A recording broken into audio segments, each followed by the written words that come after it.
ini fase yang lumayan orang banyak tertipu di sini.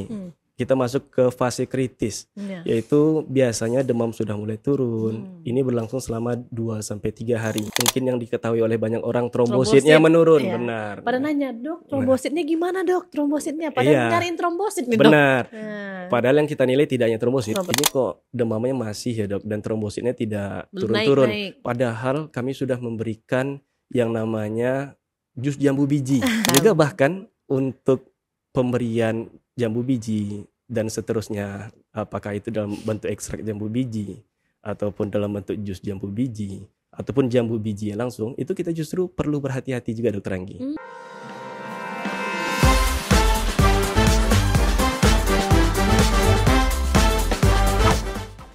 Assalamualaikum warahmatullahi wabarakatuh. Halo sahabat Safira, jumpa lagi dengan saya Dr. Virgi Anggia di acara podcast Rumah Sakit Safira. Halo dok, assalamualaikum. Waalaikumsalam Dokter Anggi. Jadi sahabat Safira, hari ini kita udah kedatangan narasumber yaitu Dr. Akbar Siddiq, spesialis penyakit dalam. Nah, jadi Dr. Akbar ini berpraktek di kita ya dok, di Rumah Sakit Safira. Setiap hari apa sih dok? Setiap hari Selasa dan Kamis pagi Dokter Anggi. Selasa dan Kamis pagi. Iya, Selasa dan Kamis pagi. Dari jam 7:30 sampai jam 10. Oke, nah jadi Dr. Akbar praktek di Safira itu setiap hari Selasa sampai Kamis Dan Kamis. pagi hari jam 8 sampai jam 10. Benar. Nah, jadi dok, hari ini kita bakalan cerita-cerita tentang DBD dok. Baik. Nah, karena memang kasus DBD atau demam berdarah ya dok ya, itu sekarang ini banyak banget dok. Di rumah sakit kita aja untuk rawatan lumayan banyak dok. Mungkin dok boleh jelasin dulu sebenarnya demam berdarah ini apa sih dok, buat para sahabat Safira biar lebih tahu lagi dok. Baik, terima kasih sebelumnya Dokter Anggi. Jadi memang demam berdarah itu mesti kita bedakan terlebih dahulu. Ada yang namanya demam berdarah dengue, itu yang biasa disebut dengan DBD, dan ada yang hanya sekedar demam dengue saja. Dan kedua penyakit ini memang disebabkan oleh virus dengue. Di mana virus dengue ini itu terbagi atas 4 serotipe penyebabnya. Ada serotipe virus dengue 1, ada serotipe dengue virus 2, ada 3 dan juga 4. Banyak ya dok? Banyak. Nah, yang paling sering terjadi di Indonesia, di tempat tropis di negara kita adalah yang serotipe 3. Jadi tadi kita singgung antara DBD, demam berdarah dengue, dan juga demam dengue. Itu merupakan demam akut yang terjadi secara tiba-tiba yang disebabkan oleh virus dengue sesuai namanya. Di mana virus ini merupakan kelompok dari Flavivirus atau Flaviviridae. Dan ini dapat menyebabkan kondisi demamnya akut dan sangat tinggi. Pada demam berdarah, Dokter Anggi, itu bisa menimbulkan manifestasi perdarahan. Apakah yang dipancing atau tidak dipancing? Nah, pancing ini apa nih dok? Nah, ada istilahnya di kita, biasanya kita kenal dengan istilah rampelit. Ya, Atau tes uji bendung namanya. uji bendung. Ya, nanti akan muncul perdarahan. Barangkali pasien-pasien itu juga sudah mengerti. Dan sering muncul di lengan bagian bawah seperti itu Dokter Anggi. Di kulit ya dok ya? Di kulit, dan bisa muncul juga perdarahan yang spontan. Artinya tidak perlu dilakukan manuver-manuver khusus dan dia akan muncul sendiri seperti itu Dokter Anggi. Dan biasanya pada demam berdarah ini, dengue yang DBD, itu ada plasma leakage atau kebocoran plasma. Nah, itu perbedaan antara DBD dan demam dengue. Sementara pada demam dengue itu hanya terjadi kondisi demam. Bisa terjadi peningkatan seperti kekentalan darah namun tidak begitu tinggi. Itu Dokter Anggi. Kalau misalnya tadi ini dok, salah satu gejalanya apa aja dok? Baik. Untuk pasien DBD dok? Baik. Yang pasti sesuai namanya Dokter Anggi. Yang pertama yaitu demam tinggi. Demam yang terjadi secara tiba-tiba. Di mana demam ini bisa berlangsung selama lebih kurang 2-7 hari. Ada yang berlangsung selama 3 hari, 4 hari, dan ada yang berlangsung selama 7 hari. Nah, itu akan berlangsung selama 7 hari ya. Dan selanjutnya setelah itu, ini fase yang lumayan orang banyak tertipu di sini. Kita masuk ke fase kritis, yaitu biasanya demam sudah mulai turun. Ini berlangsung selama 2-3 hari. Di hari keberapanya ada tuh nggak dok? Artinya bisa di atas hari ke-7 tadi, setelah demam tinggi tadi Dokter Anggi. Ya. Dan di sini orang banyak tertipu. Orang mulai banyak mengendorkan minumnya mulai sedikit, makan mulai sedikit. tidur mulai kurang ya, karena keluhannya sudah berkurang Dokter Anggi.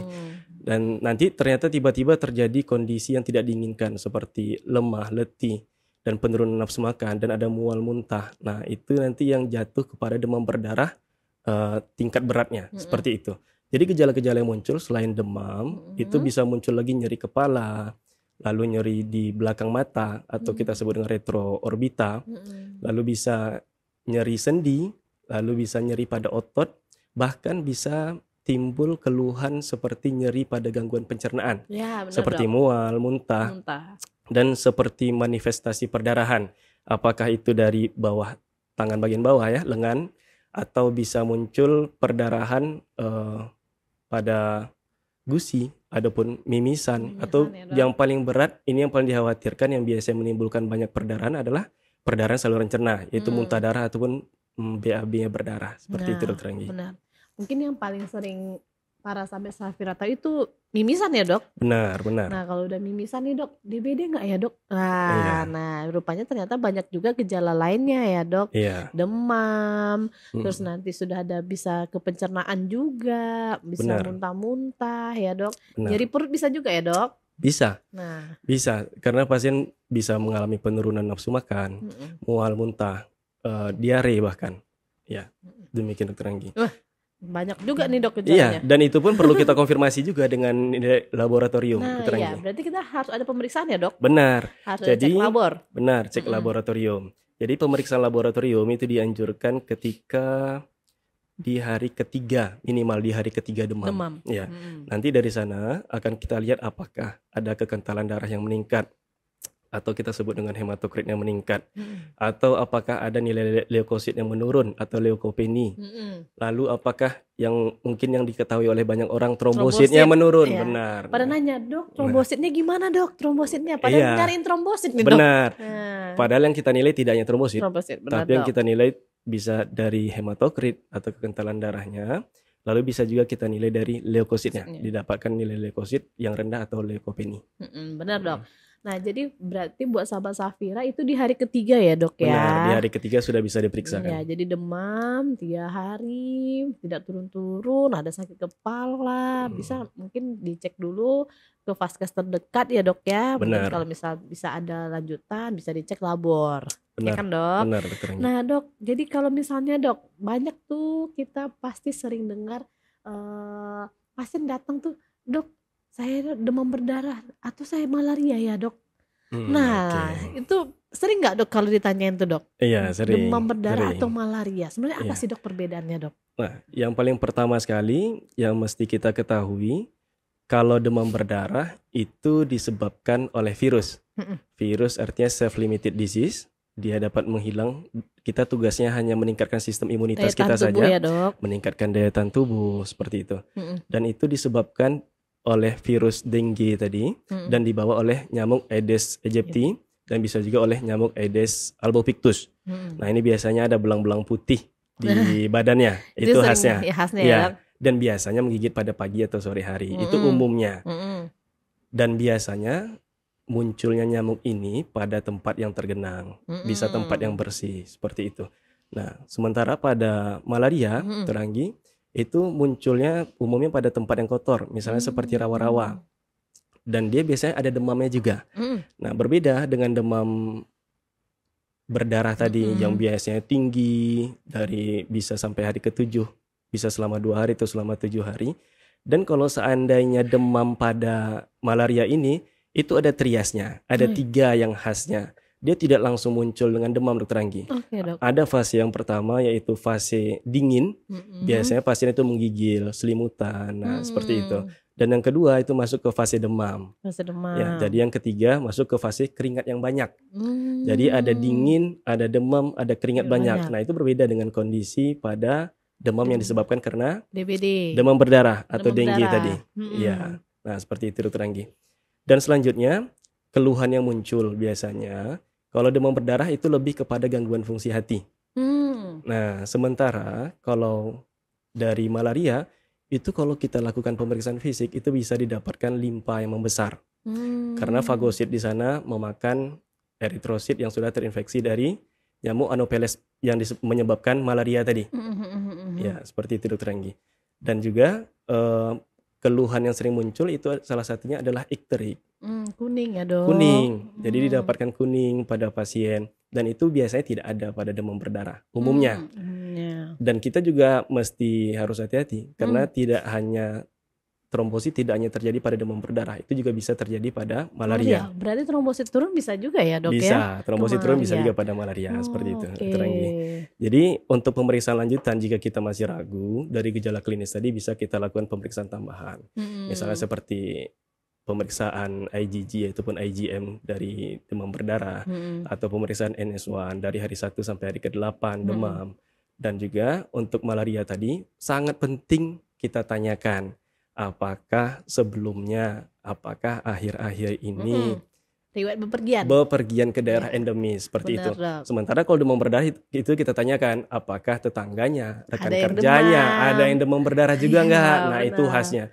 Jadi itulah mengapa anamnesis itu sangat penting Dokter Anggi. Jadi kita tidak usah jauh-jauh dulu ke pemeriksaan fisik, pemeriksaan penunjang. Yang paling penting kita tanyakan adalah yang tadi itu riwayat bepergian atau apakah ada di orang sekitarnya yang terkena demam berdarah sebelumnya. Ya, benar dok. Seperti itu. Jadi memang kalau mungkin pada pasien-pasien kita yang datang itu mungkin dokternya mungkin banyak nanya ya dok ya. Benar. Banyak nanya. Jadi benar-benar memang untuk biar kita tahu arahnya kemana sakitnya. Jadi memang ada riwayat bepergian, riwayat demamnya bagaimana, demamnya tuh menggigil atau tidak. Benar. Terus di tetangganya ada yang demam atau tidak, ya kan dok. Jadi memang biar bisa kita juga lebih mengarahkan pasiennya kemana sakitnya. Benar kan dok? Benar. Nah, terus dok kalau misalnya pasien kita nih udah datang demam, oke udah kita ada pemeriksaannya nih dok, ternyata dia arahnya ke DBD, demam berdarah dengue.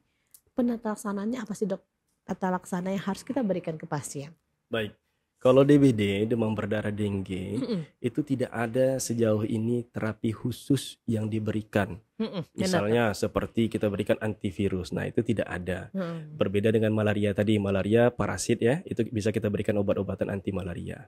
Nah, sejauh ini pengobatan yang bisa kita berikan adalah pengobatan suportif.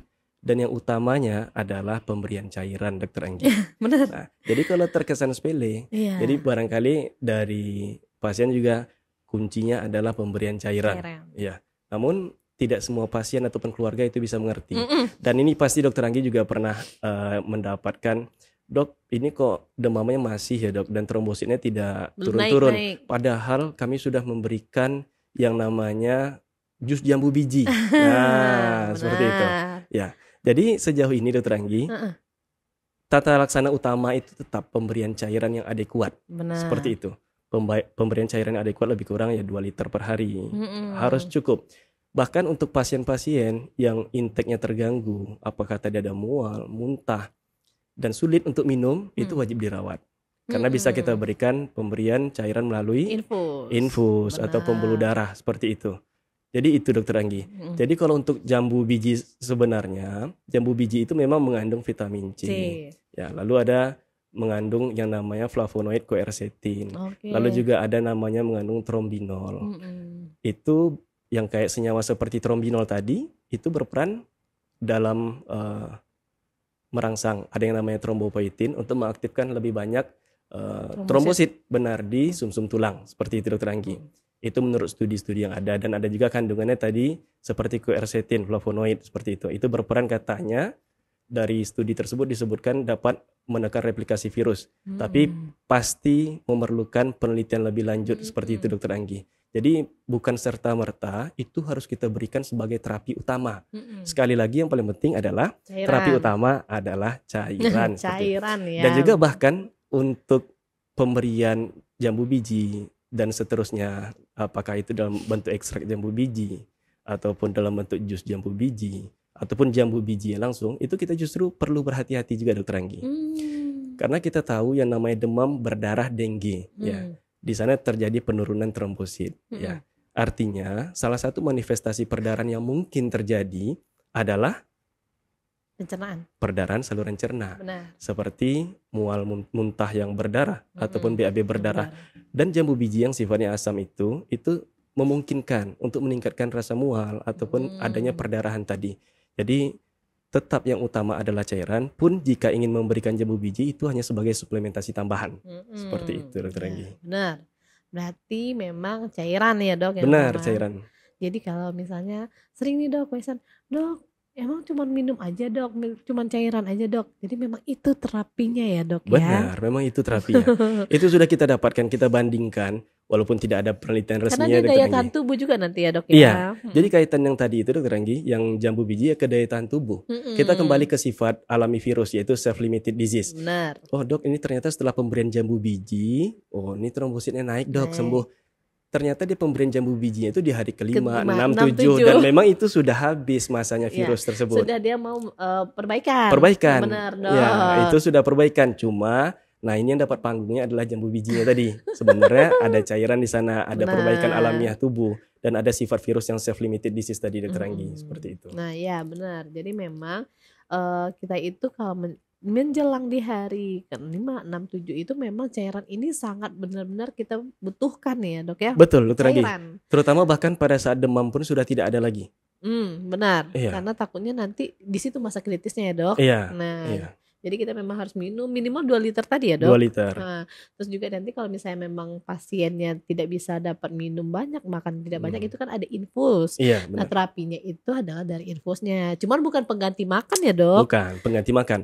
Makan yang utama, yang bernutrisi, yang protein, lemak, karbohidrat itu tetap harus. Yang ditambah vitamin C untuk meningkatkan imunitas tubuh yang ada pada jambu biji tadi. Dan itu juga ada Dokter Anggi pada buah-buahan lainnya. Jadi tidak hanya jambu biji, bisa didapatkan pada buah-buahan lainnya. Namun karena memang kandungan vitamin C pada jambu biji ini tinggi dan juga ada kandungan bioaktif seperti trombinol ataupun yang flavonoid tadi, itu sehingga bisa diberikan sebagai salah satu suplementasi tambahan. Tapi tidak sebagai terapi utama untuk menaikkan trombosit, apalagi untuk menyembuhkan demam berdarah. Nah, jadi benar. Jadi memang nanti kalau kita misalnya DBD itu lebih kita arahkan memang untuk pasiennya ini tetap makan dan minum. Benar. Karena dengan makan dan minum itu memang untuk menaikkan daya tahan tubuh dari pasien sendiri ya dok. Benar. Jadi si virusnya kalah. Benar. Kalau Anggi bahasanya gitu dok. Iya. Biar pasien paham juga dok. Iya. Virusnya kalah nih bu. Jadi harus makan, harus minum, benar kan dok? Benar.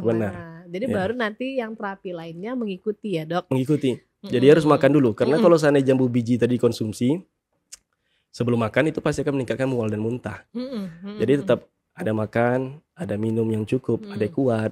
Sayur, buah. Benar. Setelah itu jika ingin suplementasi tambahan, apakah itu multivitamin dan seterusnya, itu boleh diberikan setelah minum dan makannya tercukupi. Nah benar. Nah itu tips dari Dokter Akbar ya sahabat Safira. Mungkin boleh dok kasih tips yang lebih biar sahabat Safira oh iya dok. Nah boleh dok kasih dulu dok tips pencegahan buat terjadi DBD atau tips untuk perbaikannya. Baik, bagi sahabat Safira sekalian, jadi untuk pencegahan DBD itu tetap lebih utama. Ya benar dok ya. Kita itu pasti sudah mengetahui semua bahwa pencegahan itu jauh lebih baik daripada mengobati. Iya. Nah, pencegahannya tidak berbeda dari yang sebelum-sebelumnya. Kita sudah mengenal yang namanya 3M. Ya, 3M plus bahkan sekarang. Ya, ada plusnya. Jadi yang pertama itu yang menguras tempat penampungan air seperti bak mandi, apakah drum atau ember yang digunakan, lalu menutup tempat penampungan air tadi. Lalu yang ketiga mengubur barang-barang bekas. Nah, yang mengubur barang bekas ini belakangan dikhawatirkan terjadi pencemaran lingkungan Dokter Anggi. Jadi lebih baik yang mengubur barang bekas ini diganti dengan mendaur ulang barang-barang bekas tersebut menjadi barang-barang yang layak pakai. Oke dok. Nah itu sudah ada beberapa teman-teman yang melakukan hal itu Dokter Anggi. Dan juga plusnya adalah ya kita bisa menggunakan kelambu ketika tidur, lalu tidak menggantung banyak pakaian di kamar seperti itu Dokter Anggi. Atau bisa juga menggunakan pencegahan yang sifatnya biologis.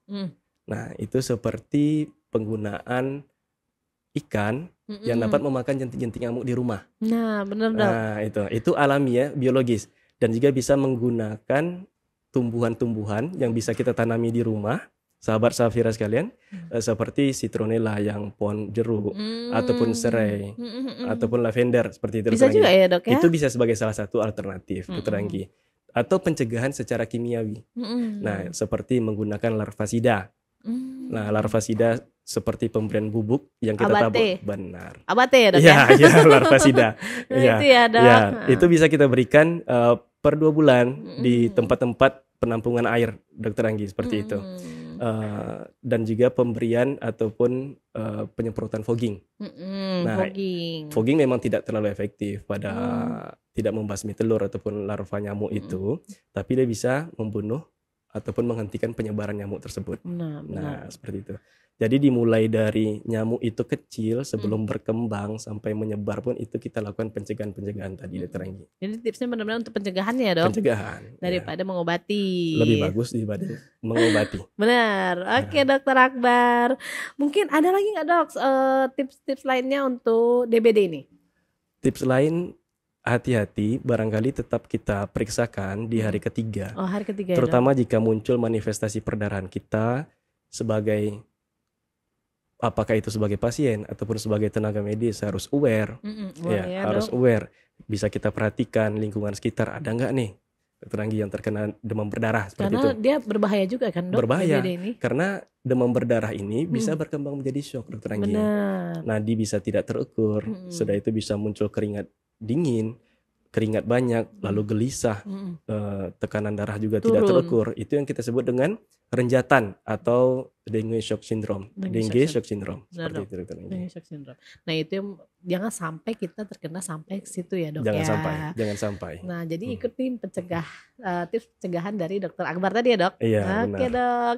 Baik, Dokter, mungkin itu dulu dok hari ini sharing kita tentang DBD dan sedikit tentang malaria tadi, biar nanti sahabat Safira juga oh iya berarti kita harus menjaga kebersihan rumah ataupun nanti misalnya airnya kita bersihkan, kita beri ikan, bisa tadi ya dok bisa daripada nanti kalau sudah jatuh ke DBD kita memang harus ada penanganannya, nanti itu cairan utamanya. Nah boleh nanti kita juga ada konsultasi dengan Dokter Akbar ya dok. Bisa. Setiap hari Selasa dan Kamis di jam 8 sampai jam 10. 7.30 sampai jam 10 pagi. Oke, setengah 8. Oke, jadi sahabat Safira jangan lupa ya ada Dokter Akbar nih di Rumah Sakit Safira ya dok.